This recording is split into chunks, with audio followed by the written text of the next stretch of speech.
Hello, everyone. Welcome to In2Sports. I'm your host, Evan, joined alongside my co-host, Jake. Jake, how are you today? I'm doing pretty well, Evan. I'm ready for today's podcast. What's the topic for today? So, today at In2Sports, we're going to be redrafting the 2017 NBA draft class. And, yeah, I know you guys are really excited for this episode. This is a very exciting topic, and I'm excited to get into it. But before we start, remember, In2Sports on YouTube, subscribe if you're feeling the content recently. And let's start at the number one pick in the 2017 draft. The 76ers traded up and took Markelle Fultz. But in our simulation draft, where we are doing it from after the 2018 season, or after the 2017 season, we have the Sixers taking Donovan Mitchell. Now, could it really be anybody else? Donovan Mitchell, second in Rookie of the Year. Obviously had a great season, led the Jazz. He had 20 points per game. Jason Tatum, though, do you think he is even close to a pick for the first um, pick of the redraft? Well, the way we did this is we did our kind of like consensus. Like I kind of did mine, Jake did his redraft, and I said Jason Tatum at the number one spot. But Jake said Mitchell, and I can deal with that. I think Donovan Mitchell is a great two guard out of Louisville, and he was asked to carry a lot of the load for the Jazz last year, and he did so. 21 points a game. Very Yeah, impressive. I like him going forward in the future. I mean, he's already had the experience of leading a team. Jason Tatum kind of got to ride on Kyrie Irving, Al Horford for the regular season parts. Nothing against Jason Tatum, but I definitely think Donovan Mitchell is the best player in this draft so far. And when we say that Mitchell was second in rookie of the year voting, he was first because the number one spot was Ben Simmons, who we all know was not a rookie last year, and I wouldn't be surprised if he won the award this year. But going into our second spot, the Lakers took Lonzo Ball in 2017, but in our draft, the Lakers take Jason Tatum. Jason really emerged in the playoffs. He was out of Duke. He was the third pick in the real draft, but we move him up to two because he was that good. He was clutch. He had ice in his veins. And after the injuries to Gordon Hayward, Kyrie Irving, all those Celtics, he carried the load for them. Mm-hmm. I definitely agree. In the playoffs, he performed excellent. You know, kind of led the team on the offensive end. Um, I think this would have been Kobe Bryant's pick as well. He's been working out with Jason Tatum. Said the Lakers should have taken him number 2 overall, and we agree with that. We definitely see him as one of the top players in this draft class. Only put up 13 points per game, 14 points per game in the regular season last year for the Celtics, but in the playoffs that drastically increased. And I think he's going to get a lot more touches this upcoming year. Yeah, still in a crowded offense with Boston. You know, they're a great team. I've been finishing first in the East, but there's a lot more ball, or a lot less ball to go around with the return of Kyrie Irving, Gordon Hayward. There's a lot of pieces on this team, and Tatum, his his amount of shots, his amount of time with the ball in his hands will go down from the playoffs. I agree. And then moving down to number 3 on our redraft, this was the Celtics pick, originally taking Jason Tatum, but here we have them taking Lowry Markkanen. So, what do you think about this? Yeah, when you see this list, you might think, wow, Larry Markkinen, that's a little bit high for him, but not really. He was great with this young Bulls team. I think they're really a force in the East in the future. And He's kind of like a Dirk Nowitzki type player. He's a big, shoots the ball very, very well. That's one of the best parts of his game. Um, Stretches the floor obviously very well. A decent defender as well. And then we have the Celtics going with him because you got Al Horford, obviously on the Celtics, containing the middle, kind of like a pretty strong defensive presence. And then you got Lowry Markkanen who can play along outside the arc. You know, very good 3-point jump shot. I think he'd just been perfect with this offense. yeah, and in 2017, the Celtics did pick Jason Tatum, and that shows us that they wanted a small forward or a power forward, and Larry Markkinen is just that. Mm-hmm. Yeah, I think that would have been a great pick. And Larry Martin, we have going number 3 in our redraft. Moving down to number 4, the Suns. Originally taking Josh Jackson. Now we have them taking point guard Dennis Smith Jr. Well, talk about athleticism, talk about raw skill. Dennis Smith, out of North Carolina State last year for Dallas. He was amazing. Mhm. He really led this team. Really, really an excellent player, exciting player to watch. Along with his athleticism and his crazy dunks. You know, he also has a pretty solid game, decent passer, good ball handler, has a pretty good jump shot. Definitely, I think the leader of this the Dallas Mavericks team, and now we have him going to the Suns. This is the Suns originally with Eric Bledsoe. Um, so point guard ball handling duties would be, you know, it'd be up in the air. Yeah, in 2017, like at the beginning of the season, the Suns did trade Eric Bledsoe to the Bucks, so that's worth noting. So Dennis Smith would have gotten his time. Um, he's very young. I think he's got great potential. I see him as definitely the best point guard so far in this draft class. It was a very guard heavy draft class though. And we still got guards like Lonzo and Markel Fultz who could be good in the future. Still left on the draft board. But we do have Dennis Smith at number 4. And when we talk about ceiling, we talk about guys like Jason Tatum, and I also think about guys like Dennis Smith. I mean, they could be Hall of Famers with how much talent they have and how good they can be. It really just depends on how much effort they put in, and honestly, what franchises they play on. You look at people who play on like people on Celtics offense. Isaiah Thomas, when he played with Brad Stevens, was amazing. You know, he left the team not very good anymore. Dennis Smith playing with the Mavericks.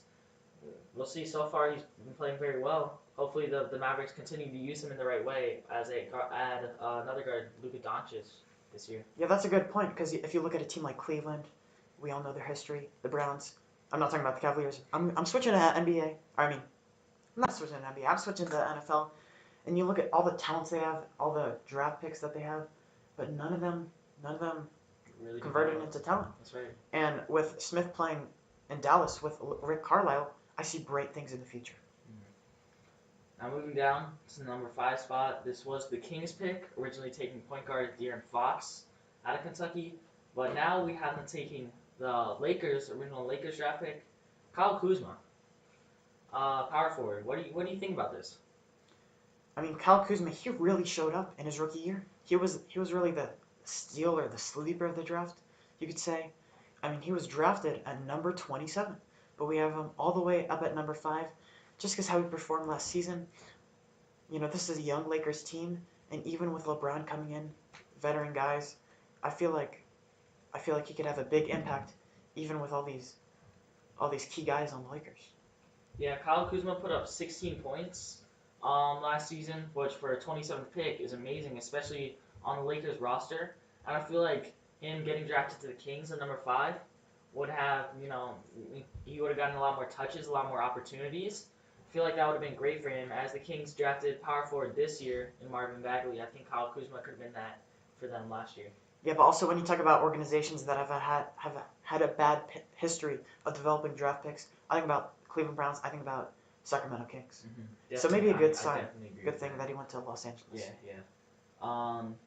Moving down, number 6 pick was the Magic. They selected Jonathan Isaac, who didn't play much for them last season. But this year we have them selecting Lonzo Ball, another Lakers player.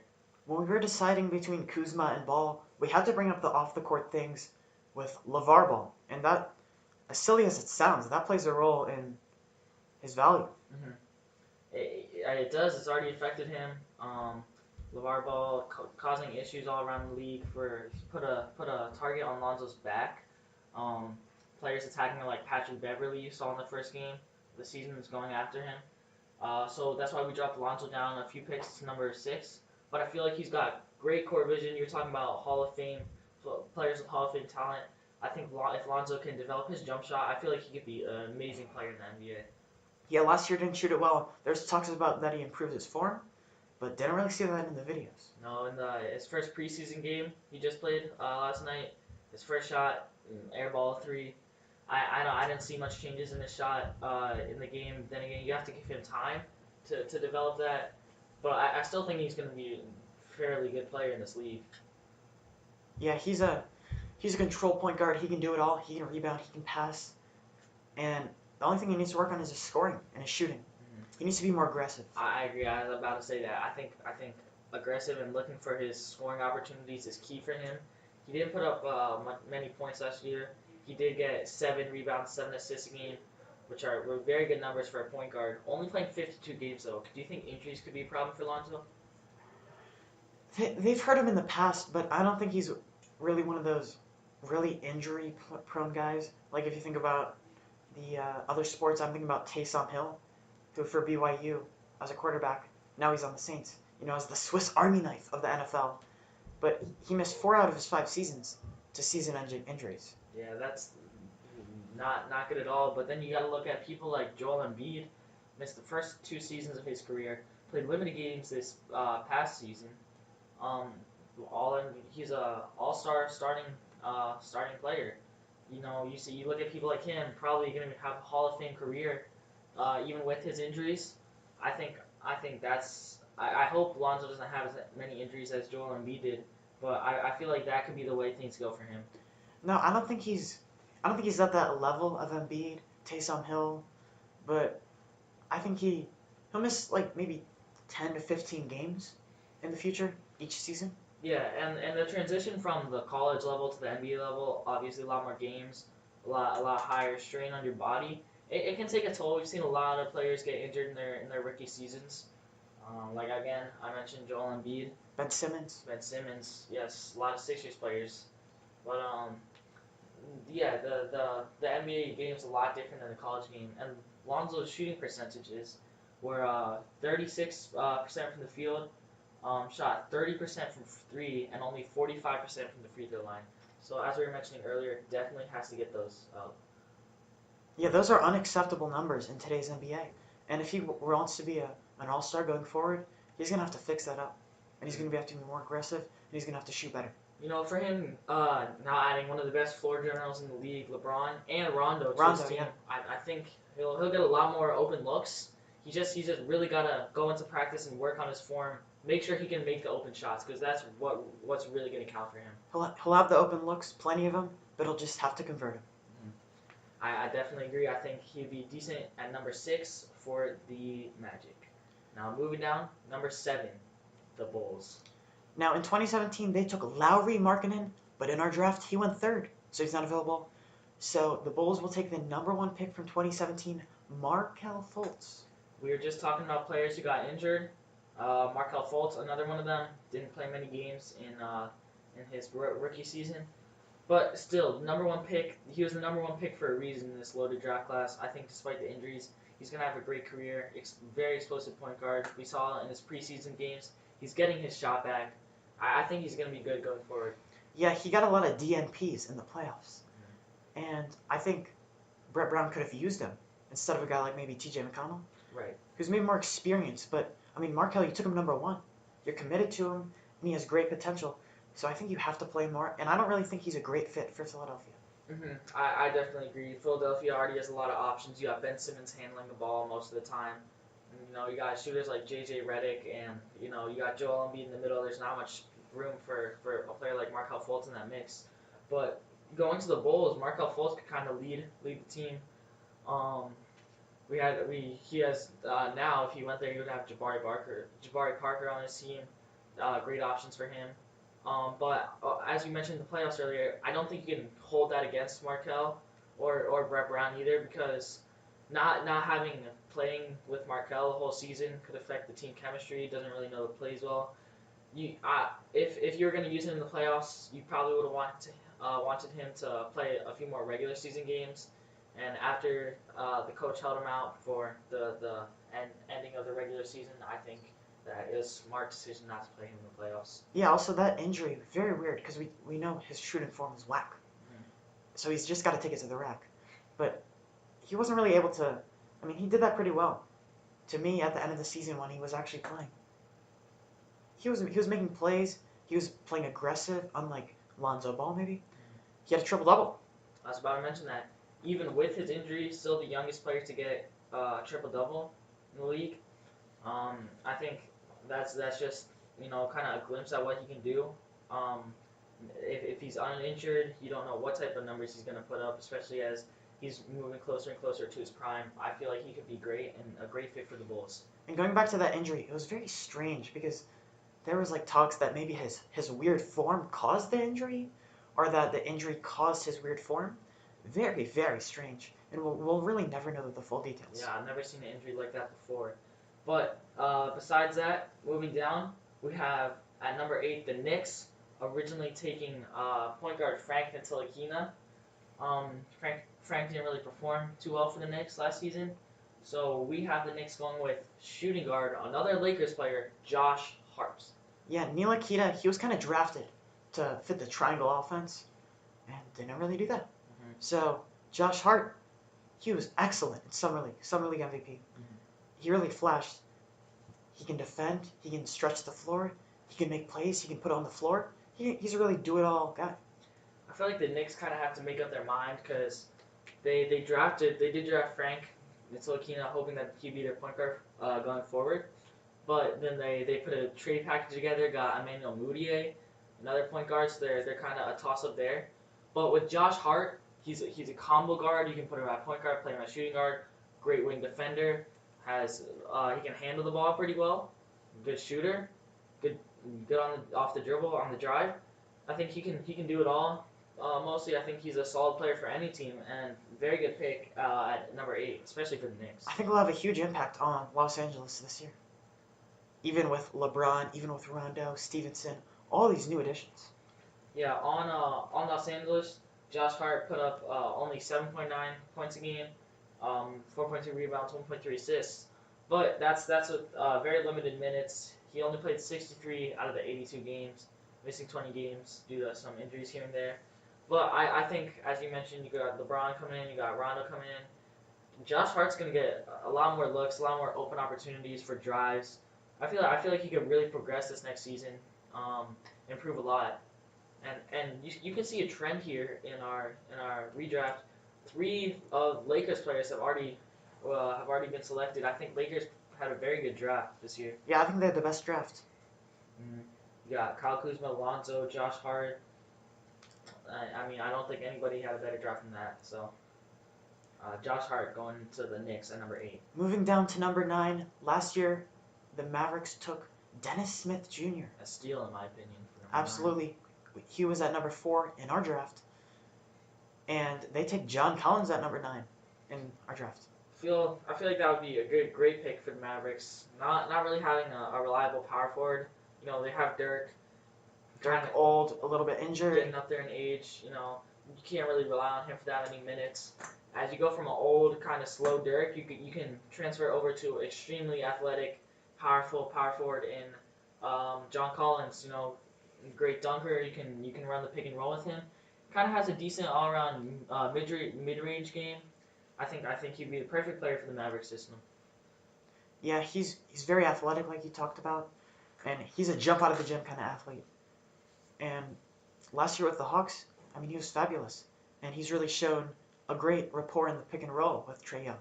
Yeah, as I was about to say, in the preseason games, you can see it, Trae Young tossing oops to John Collins. I feel like the Mavericks could run a similar type system. John Collins, you know, he wasn't the greatest player ever, but I think he'd be a perfect pick at number 9. You know, guess he'll get the job done. And moving into number 10, the Portland Trailblazers are going to take Josh Jackson. They formerly took Zach Collins, but that really didn't work out. Josh Jackson, a great two-way player at the small forward position. Yeah, Zach Collins, not a good pick at all, especially at 10. You got so much more talent later in the draft. Josh Jackson, though, did go 4th to the Suns. That's a little early. I think for Josh Jackson, obviously, we have him going 10. He put up 13 points per game last season. Like you said, good two-way player. I think he'd be very good for the Trailblazer system. Yeah, he really fits because we were thinking about putting a guard like De'Aaron Fox there. But there's already Dame Lillard. There's already C.J. McCollum. They need to focus on the small forward position where they now have Alvin Turner. And we're also considering a big man. Right. They do have Yusuf Nurkic in the middle, but their forward positions are kind of lacking. You know, you got Evan Turner on a big contract. He's not gonna push you over the edge. Not gonna be that guy you're looking to go to in the playoffs. I feel like in his coming years, his developing years, I feel like Josh Jackson could be very reliable in the playoffs. You know, I think this year 10 is a perfect range for him. Played decent with the Suns. Um, I think he'd be perfect for the Trailblazer system. Going to number 11, the Hornets. They got it right. In the real draft, they took Malik Monk, and we have them taking Malik Monk again. I think this is a great pick for the Hornets. You know, they didn't really use him well in this past season. He didn't play many minutes, but towards the end of the regular season, you saw him out there playing. He is putting up good scoring numbers. I think he's just a natural scorer, and I think he's going to be good in the future for the Hornets. Yet towards the end of the season, he flashed. He's a great shooter, and he can put it on the ground. He can make plays. He's really a versatile guy, and I think the Hornets made a great pick at number 11. Yeah, the Hornets coach James Borrego didn't play Malik Monk and Kemba Walker on the floor too much together. Both similar scoring guards. I feel like that could be a very scary combination though. A very scary backcourt. That's one of the best backcourts in the East, I think, going into next year. You know, Kemba all star type player. Malik Monk, I think he could progress into an all star. I really liked him going into the draft. I think the Hornets got him at a good pick, 11. I just think they need to use him the right way in order to be successful with him. Yeah, if you have a great player on your team but you don't use him, he's not going to do anything for you. Right. It's that simple. I feel like they have to get their money's worth out of Nicholas Batum because they paid him so much money on an awful contract, getting $22 million a year. Um, but I feel like you just kind of gotta let that go. You really have to develop your younger guys. Yeah, you can't keep your mistakes lingering in front of you. You got to keep them in the past. But moving to number 12, we have the Pistons. They took Luke Kennard, but in our draft, De'Aaron Fox falls all the way from 5 to 12. Yeah, De'Aaron Fox, he kind of disappointment on the Kings. He did put up 11 points, 4 assists, but those are kind of empty numbers on a bad team. What do you think about him playing with the Pistons? With the Pistons, I think he'd take the spot of Reggie Jackson. And with Blake, Andre Drummond, that's a good pick and roll. Yeah, I think it'd take a year or two for him to kind of progress into the player that the Pistons need him to be. But I feel like that definitely in the East, get them a playoff spot. Give time for De'Aaron Fox to develop, being like a go-to guard there. I think that would be a very good fit for him. To me, De'Aaron Fox is a direct comparison to John Wall. You know, they're both really lightning quick. They both can make athletic plays at the rim, great distributors, but their jump shot maybe needs a little work. Right. They can shoot the ball, but you know, not the guys you want shooting at the end of the game. Percentages are decent. De'Aaron Fox, 41 field goal percentage. You kind of want to see that get up a little, and his 3-point percentage is only 30%, so not that great. But, Yeah, just like we talked about with Ball, modern NBA, that's not going to cut it for a point guard. Right. In you know, 2 decades ago, you could be a point guard and not be able to shoot. You see Rondo doing it right now. You know, but he's just a very exceptional passer. Yeah, he's 2 levels above everyone in the passing and even the rebounding department as a point guard. Yeah, I think what makes Rondo so valuable is, you know, he doesn't have to score to be effective. You know, people can leave him, you know, give him room, and he can still find a way to make the play, make the pass. I think that's what makes Rondo so valuable. I think if De'Aaron Fox isn't gonna develop his jump shot, that's kind of what he needs. He needs to work on his distributing, or you know, get a reliable mid-range jumper to knock it down when defenders take a step off him. Moving to number 13, this was the Nuggets pick, traded to the Jazz, and they selected Donovan Mitchell. What a steal there.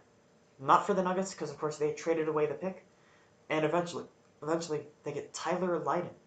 So that trade, obviously one of the worst in NBA history.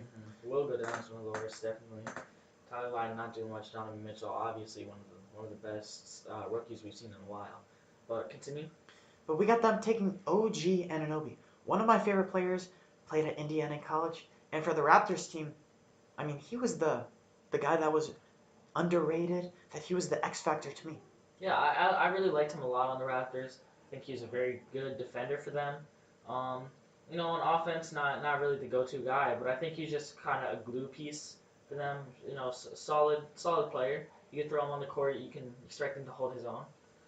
Yeah, one of those one of those small forwards like Josh Jackson that are really stellar on defensive end. You saw OG kind of lock up LeBron to a stretch because no one's going to lock up LeBron.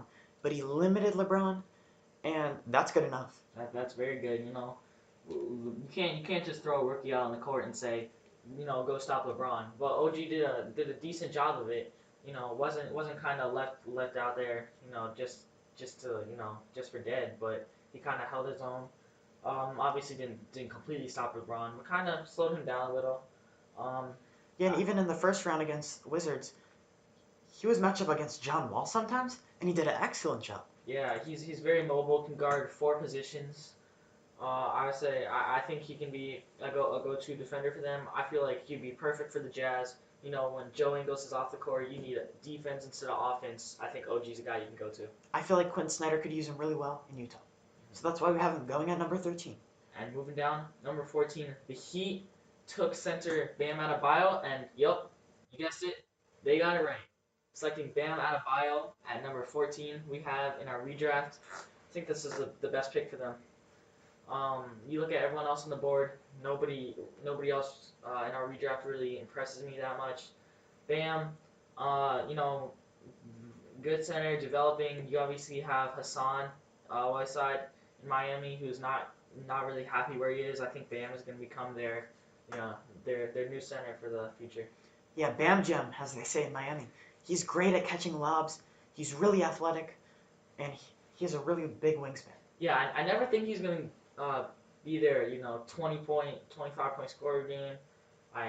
He's not just a natural scorer, but you can lob it up to him, expect him to go get it. He's a presence in the paint. I think he holds it down perfectly. I think he's a really good pick for the Heat. He's a shot blocker, a pick and roll guy, and an energy guy. That's what I see him as. For the Heat, at number 14. Moving to number 15, the Kings. They took Justin Jackson, out of North Carolina. But in our draft, they take Jonathan Isaac. So earlier in this draft, we have the Kings selecting Kyle Kuzma. And now we're going to go with another forward in Jonathan Isaac. Jonathan Isaac on the Magic, didn't really get his opportunities. Injuries obviously kind of held him back. I think he could be very good. Yeah, they didn't really utilize him in Orlando as much as they could have, because they did pick him at the number 6 spot. So you got to utilize your picks. That's a common trend here. Teams aren't utilizing their picks. You're paying high draft capital. You're just not using them how they should be. Yeah, I mean, with a player like Jonathan Isaac, only averaging 5.4 points and 3.7 rebounds. Part of that's on Jonathan Isaac. Part of that I believe is on the coaching staff, not giving him the opportunities he needs to develop. Then again, he only did play 27 games. Coaching deserves a big fat. Yeah, Orlando, not the best coaching staff. Jonathan Isaac, like I said, those numbers, you partly have to blame that on him, partly on the coaching staff. Only playing 27 games though, I think that's got to affect his development somewhat. But I think he'd fit in well with the King system. Again, King's not the best coaching staff, but I think Jonathan Isaac, talented guy, I think he could develop really well. Yeah, we see the talent, we see the upside, and that's why we have him at 15, despite the numbers he put up last year. Yeah, I think one of the issues with Jonathan Isaac, he's got a high ceiling, but he's also got a really low floor. So yeah, I think he could be a big bust. He needs good coaching to achieve that, but we are setting for the Kings. So we all know their coaching history, not pristine. Mm-hmm. But moving down to number 16, the Bulls, they took Justin Patton, but we got them taking Jarrett Allen because they didn't get Lauri Markkanen, because he was all the way up at 3. It was a great pick for them to take Markkanen. Last year, they took him earlier up. They took him at 7. But I think Jarrett Allen would be a very good pick for the Bulls, actually. The Nets selected him this past year at 22. I think that was a big steal for them. Jarrett Allen controls the middle. We're talking about Bam being a shot blocker. Talk about Jarrett Allen, one of the best shot blockers, young shot blockers in the league. I think can develop to be a really good defensive force. He did put up 8 points a game, 5 rebounds, so it was pretty good, very very good numbers as a 27th pick rookie. I think he could continue to put up those numbers on the Bulls. Yeah, we see that high ceiling. We see that long wingspan, long, lean, good athleticism, and that's why we have him at number 16. Yeah, you see him coming out of Texas. Texas done a very good job with centers recently. You see him put out another good shot blocking big in Miles Turner. I think Jared Allen could kind of develop himself into a Miles Turner type player. Get a mid range shot going. I think he could be very successful on the Bulls. Reminds me a little bit of Mo Bamba, who went to Texas last year. Those Texas big men, they know what they're doing. Mm-hmm. Number 17, the Bucks. They took DJ Wilson. Yeah, bad pick by the Bucks there. But we got them taking Frank Ntilikina, who was also. Ntilikina did not perform well for the Knicks. I think, like we said, that we were talking about earlier, the triangle offense, all that stuff. Um, I think he could really kind of find his place with the Bucks. They did have Malcolm Brogdon. Similar type game. Great on defense, pretty good on offense, can control the floor. But I feel like Ntilikina just has a higher ceiling than Brogdon. Yeah, and like we mentioned earlier, they did trade for Eric Bledsoe because of their woes at the point guard position. Maybe they don't do that if they have Ntilikina, but there's a good chance they still do. Yeah, right. Ntilikina, like we said, didn't perform well in the Knicks. If he performs that way on the Bucks, I see them trading for Bledsoe. I see them still making that deal. But if he performs like he thought he was going to, I see him being successful in the Bucks. I see him playing long term there. I feel like he could fit in well with the offense there, playing with Giannis and um, Thon Maker developing, Chris Middleton. I feel like that could be a good team. Yep, I agree. And moving to 18, we have the Pacers. They took TJ Leaf. Trevor Leaf, not the best pick. Being a Pacers fan, I didn't really love this selection. Thought he was more of a late first round, very late first round, second round player. But we have to take Justin Jackson, originally a Kings player. Um, what do you think about him going to the Pacers? He's one of those long, lean, big guys like we were talking about earlier with Jarrett Allen, with Adebayo, and I think he's a good fit for Indiana. Yeah, he's also coming out of North Carolina University, so they got great coaching there. Roy Williams, yeah. They always produce great players. I think he'd be a good, solid player for the Indiana Pacers. I think that's what they need right now is just a solid small forward they can go to off the bench, give them 15, 16 good, strong minutes of playing every night.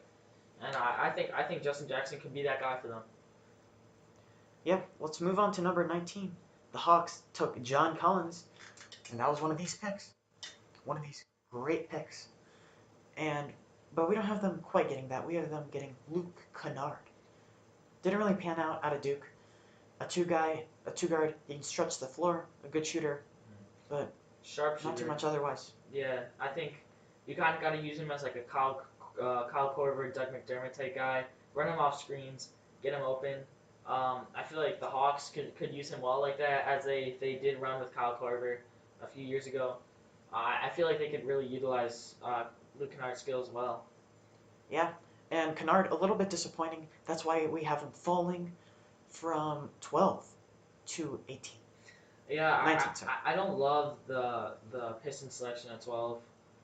There's you look at Luke Kennard, obviously coming from Duke, you got Coach K there, but I think if you look at Luke play, he doesn't do much other than shoot. While he's a great shooter, in this modern NBA, you gotta have good drive, good shot.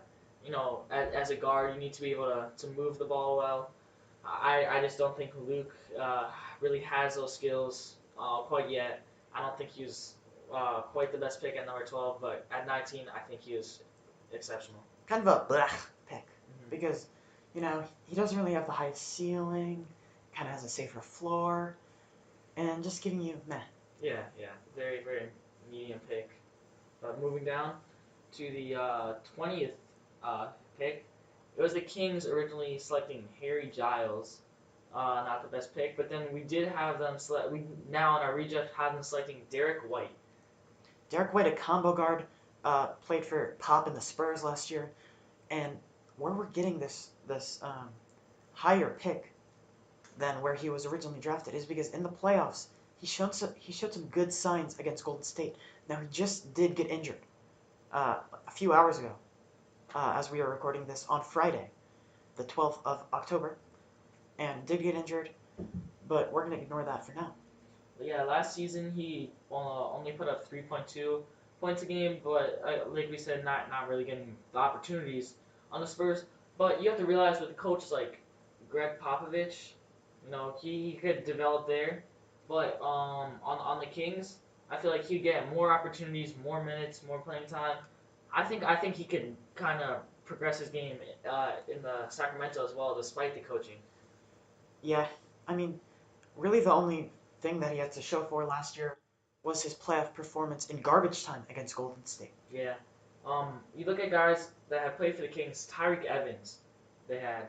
Um, a little while ago, Kings kind of moved into the shooting guard position, kind of ruined his game a little. I think they kind of have to let if Derek White were to play for them, I think they'd have to let Derek White kind of do his own thing, be that combo guard, get his scoring done. I feel like he could be a very good selection, very solid player for the Kings.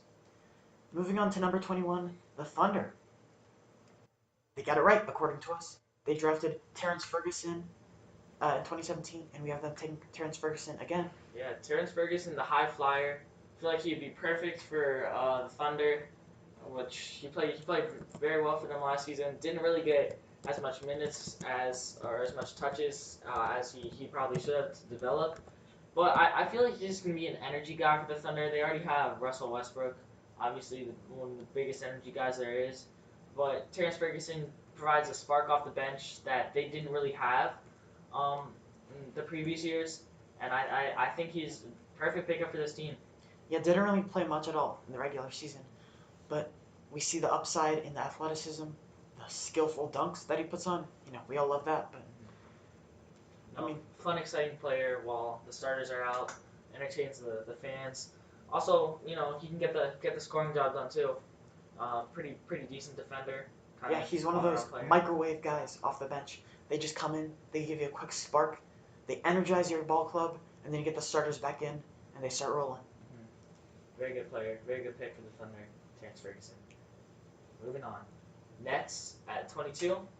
Originally selecting Jarrett Allen, which was a very good pick for them, especially since they had limited draft picks, limited opportunities. Um, but here we have them taking Harry Giles. Now, Harry Giles is kind of an interesting player. Yeah, he didn't really play in the regular season, like we mentioned with Ferguson, but in the preseason, though, I believe he averaged 14 a game. He's been putting up very good numbers recently. He's coming from Duke University, so like we said, great coaching there. He's only 20 years old, so still got time to develop. I think it's always a risk going with a rookie who's not playing much, but I think he'd be a good pick for the Nets because Nets not having many options. Yeah, this late in the draft, we're chasing the upside, not the safe floor, and we see that in Harry Giles. Yeah, if you're picking in the 20s first round, you're not really concerned about the player being that much of a bust. If you could get a steal, I think you go with that player, and Harry Giles is exactly that. We saw the Nuggets take Michael Porter Jr. I mean, it was a little earlier than 20, but still, huge upside, but a basement of a floor. Yeah, I mean, you have to realize Michael Porter could his career could end so early, but he could also be like one of the best you've ever seen. He's 6'10", got all the abilities, incredible upside. I don't think Harry Giles has quite that high of an upside, No, but definitely. still can be a great player.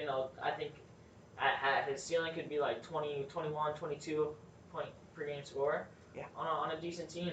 I think you kind of got to go for that at pick 20. He has that all-star upside, and it is worth noting that when we're doing our picks, we're only reordering the first round. Like, example, Jordan Bell, taken in the second round, we're not including him in our draft or any undrafted players. That'd be a little bit complicated, and we're just reordering the first round. But let's move on to the Toronto Raptors. They took OG Anunoby. great pick, OG out of Indiana. But unfortunately, they end up with TJ Leaf in this redraft. Yeah, I mean TJ Leaf and OG are kind of similar players, but with OG you're getting a lot better defense. You know, maybe a lot bigger presence. With TJ, you know you'll get a little bit on offense. You know, on defense you got some. I don't think he can play that many minutes a game, be successful. Um, I mean, he was okay for the Indiana Pacers. Didn't put up anything great. His numbers didn't really reflect what he brought to this team. Um, he's a kind of a spark for the young guys there, but I think he could be decent on the Raptors. This late, you're not gonna get any All Star talent. I think he could be just a solid guy for the Raptors. He's sneaky tall too. He's 6'10" with a 6'11" wingspan. I didn't really think of that when I thought of TJ Leaf. No, I did not. But the issue is he's not really strong enough for his position. You look at power forwards like Derek Favors, Yeah. Al Horford, and you look at skinny guy like T.J. Leaf. I think he needs to get stronger for the NBA league. Sorry, TJ. But I still think he could develop well on the Raptors. Moving on to the number 24 spot, the Nuggets took Tyler Lydon. Not a great pick. Didn't play for them last year. But in this, we have them taking Zach Collins, who was out of Gonzaga, taken all the way up by the Trailblazers at number 10. Another. Seems like we have a lot of those when we're talking about the draft. Collins was a disappointment last year. Yeah, only put up 4 points a game, 3 rebounds a game.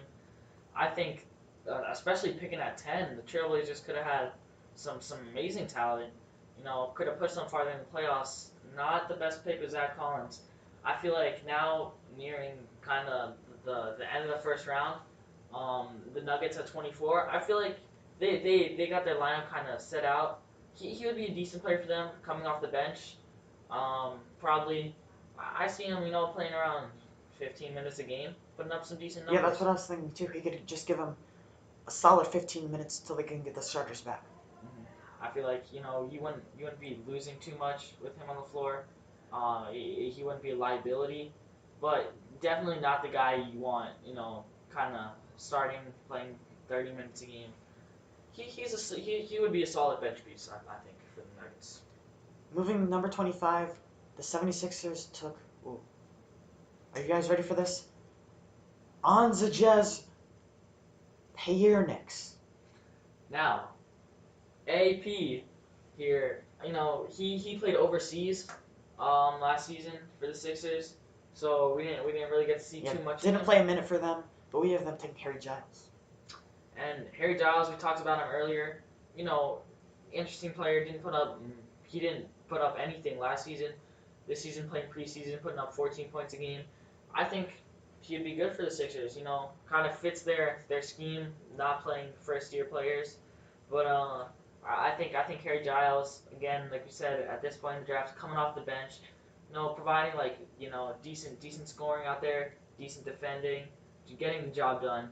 I think Harry Giles is a good pick for the Sixers. Yeah, when we talked about him a few minutes ago, we talked about that high upside, and he's really a hot pocket out of the microwave. Yeah, and moving down, we have the Trailblazers again at 26. This time they took center Caleb Swanigan out of Purdue. Well, they took Caleb Swanigan in 2017 out of Purdue, and we have them taking Tony Bradley. Yes, and Tony Bradley, he is another interesting player. Didn't put up anything great last season. Tony Bradley put up only 1 point a game. Only played 9 games though. Even though his stats are atrocious for a first round player, I think he definitely has a lot of upside. Can work on his game. He's 6'11". He's got a long wingspan. Could be like a Rudy Gobert type player, shot blocker. I like him. I think he'd be fairly decent for the Trailblazers. Yeah, like we said, at this point in the draft, you're just taking a shot in the dark at a guy with a higher ceiling. And Tony Bradley definitely has that. He's got a low floor, but you can get a very good defender out of him. Like you said, shot in the dark. You don't really know what you're gonna get. But you can kind of have an idea, and I think he could be pretty solid for them. Moving to number 27, the Lakers selected the steal of the draft, in my opinion, Kuzma. Kyle Kuzma, he was excellent last year. Very impressive last year. Very, very impressive. We talked about him earlier. As we had him going number 5, I believe, yes, in our draft. So that's great value for the Lakers pick. Getting a top 5 player at 27, put up 16 points per game, but that's not going to happen here. They're getting Justin Patton. Yeah. Sorry, Lakers fans. This is a downgrade at the position. Actually, we're not sorry, because you, in real life, got Kyle Kuzma. But you get Justin Patton in our draft. And another shot in the dark, you know? Yeah, I don't really love Justin Patton. He put up 2 points per game. He put up didn't put up any rebounds, didn't put up any Oh, assists. wrong one. One of There these we for go. sure. That's perfect. Um, he only played one game though. The whole season played one game. That's a real risk for me. Real big risk. You got injury players like this, injury prone. You really don't know what you're gonna get. And I feel like as the injuries start to rack up, their ceiling gets lower and lower. Yeah, but let's move on to number 28. The Jazz took Tony Bradley, and we have them taking in our redraft DJ Wilson. DJ Wilson, a 6'10" player from Milwaukee originally. I think this would be a fairly decent pick for them. He put up in 22 games, he only put up 1 point and half a rebound. Being 6'10", that's kind of scary. Only getting a half a rebound a game. But I feel like again we're talking high ceiling. I feel like developing, with a good coach, good coaching staff, playing for the Jazz alongside Rudy Gobert. I feel like he could become, a defensive presence. Yeah, the Milwaukee originally took him. We didn't know how Thronmaker would really turn out. I mean, his stock didn't rise too much last year. Certainly rise a little bit, but that's why they drafted DJ Wilson. Maybe a little bit scared that the Thonmaker project would not work out Mm-hmm. to go alongside Giannis Antetokounmpo. Yeah, I definitely don't think DJ Wilson was the best pick. They could have gotten that early. As the Bucks took him at 17, we have him going at 28. But I think he could develop into something. Kind of fits the Bucks scheme of really freak athlete, long, tall. I think he could be decent for them. Yeah, and number 29, the San Antonio Spurs picked Derek White. Good pick for them. This is a great pick for them. But our reality, they will get Tyler Lydon. Tyler Lydon, certainly a downgrade from Derek White. Not really the same position. Lydon more of a 4, Derek White more of a combo guard. But in the preseason this year, he's played 7 minutes a game, averaging 1 point. Yeah, there's a reason why we have him towards the end of our list. You really don't know what you're gonna get with him. Um, Obviously he was traded for Donovan Mitchell, one of the worst trades we can already tell. Um, I don't really see him progressing into anything great, especially playing on a Denver team who's already kind of got their lineup filled out. They don't really need any more role players. But I think as far as first round picks go, I think Tyler Lydon is definitely one of the weaker players. Yeah, it's unfortunate, but we're at the point of the draft where Lydon, he doesn't have the upside and no Florida. Yeah, you really don't know where you're gonna get. And with 30, we have the Lakers taking who originally took Josh Hart. Great draft for them, great draft. Perfect pick for them. They now are taking. I'm not even gonna attempt this name. Do you want me to try it, Jake? You can try it. That's all you. I'll say Ansjez Payurknix. Yep, we tried it earlier, and trying it again. He played overseas last season. Did not play a minute in the NBA. You don't know what about him. Obviously playing professional basketball overseas is good, but I mean you saw other players like this. Some foreign players fail, like Mario Hezonja, not playing too well, and you just you can't. It's hard to take a gamble on somebody like this in the first round. Not really an upside. Not really. You don't know. He could be awful. We might not ever turn out into anything in the NBA, and that's why we put him as our last pick. Yeah, when we talk about floors, we've talked about guys that are sitting in the basement. But Anzejez Peyerkniks is sitting in a gold mine at the bottom of the world. He's many miles under the earth. Like his floor could be so low. He hasn't played a minute. You don't know when he gets back. When he gets back from overseas, if he will play. I think this is kind of a wasted pick for the 76ers originally. I think he's definitely the worst player in this year's draft class. In the first round. Well, maybe in the whole draft, because we didn't cover the second round. We didn't incorporate those guys into our draft. But that was our first round 2017 NBA redraft. Would like to remind you this is In2Sports on YouTube. Maybe drop a sub. But that was today's episode. Thank you guys so much for watching. Jake, that was fun. Thank you for tuning in. And the applause. Thank you. We thank you guys for stopping by this episode, and we will see you on the next one at In2Sports.